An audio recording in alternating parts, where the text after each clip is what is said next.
जो ईरान के राजदूत कह रहे हैं मेजर जनरल विशंबर दयाल, वो बहुत क्लियर स्टेटमेंट है। वो ये तो नहीं बताएंगे, ऑब्वियसली कोई भी राष्ट्र ये तो नहीं बताता है हम क्या करने जा रहे हैं, लेकिन वो कुछ करेगा जरूर अमेरिका के खिलाफ, ये तय है।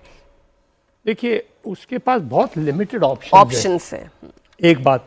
दूसरी बात ये है कि वो क्यों करेगा। जो भी कुछ करेगा वो गल्फ कंट्रीज में उनके बेसिस हैं, उसके पास ऐसे सिस्टम्स नहीं है जो इतने एक्यूरेट हो। वहाँ कोलेटरल डैमेज होने का पक्का अंदेशा है। आप बहरीन में फायर करेंगे, जॉर्डन में, जिस भी अमेरिकन बेस पे फायर करेंगे, अगर वहाँ कोलेटरल डैमेज होता है तो वहाँ अरब वर्ल्ड में जो आपके लिए थोड़ी बहुत सिंपैथी है, और है, ऐसा नहीं है कि अरब वर्ल्ड में ईरान के प्रति सिंपैथी नहीं है। अरब वर्ल्ड में ईरान के प्रति एक सिंपैथी है कि ईरान के साथ अन्याय हो रहा है। ये अरब वर्ल्ड में दुनिया बोल रही है, उनके राजा नहीं बोल रहे, उनके लीडर्स नहीं बोल रहे, बिकॉज वो सब अमेरिकन प्रेशर में नहीं बोलते हैं।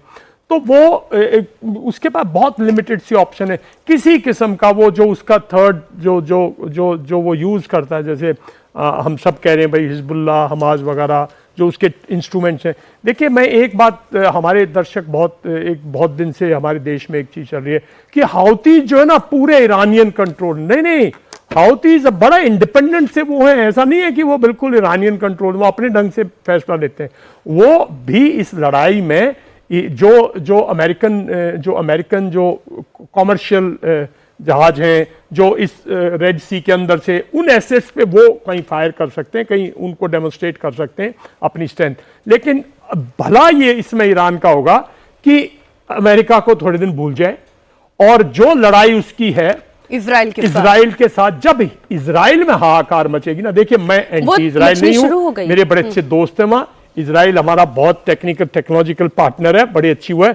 हमें सिर्फ लड़ाई के जो दिखता है ना, जो लड़ाई में जो चल रहा है, उसमें किसको क्या करना चाहिए मैं वही बताता हूं। तो मेरा अपना आकलन ये है कि भाई अगर इजराइल ने ईरान पे अटैक किया है तो एरिया डिस्टर्ब हुआ है। इस एरिया डिस्टर्ब से भारत जैसे मुल्क का नुकसान हुआ है। हमारे यहाँ भी इन्फ्लेशन बढ़ेगी, हमारी लड़ाई गरीबी और अनएम्प्लॉयमेंट और बहुत चीज़ों से है, तो हम एक और लड़ाई का इनडायरेक्ट हमारे पे असर पड़ेगा। दूसरी बात यह है कि भाई जो इजराइल है, आखिर उसने अगर उसको अटैक करना था, अगर न्यूक्लियर उसकी प्रॉब्लम थी, इशू थी, तो वो तो रिजॉल्व हो सकती थी ना थ्रू नेगोशिएशन। तो लड़ाई बढ़ाई गई है ताकि दुनिया के अंदर एक, मैं कह रहा हूं अल्टीमेट एम, देखिए अमेरिका का अल्टीमेट दुश्मन कौन है ये दुनिया को मैं बताना चाहता हूं। अमेरिकन पूरी फिलॉसफी एंटी रशियन है। अमेरिका को पता है चाइना अगले 25 साल में कोई हथियार के साथ कोई लड़ाई नहीं लड़ेगा, किसी जंग में नहीं जाएगा। वो एक इकोनॉमिक पावर है, इकोनॉमिक पावर बनता रहेगा। वो उसकी सिर्फ इकोनॉमी को अप्रिशिएट करते हैं, लेकिन सारी लड़ाई सोवियत यूनियन तोड़ने से लेके और ईरान तक सिर्फ और सिर्फ रशिया फोल्ड हो जाए, अल्टीमेटली ये रशिया के घर पहुंचेगी ये लड़ाई, ये मेरा मानना है।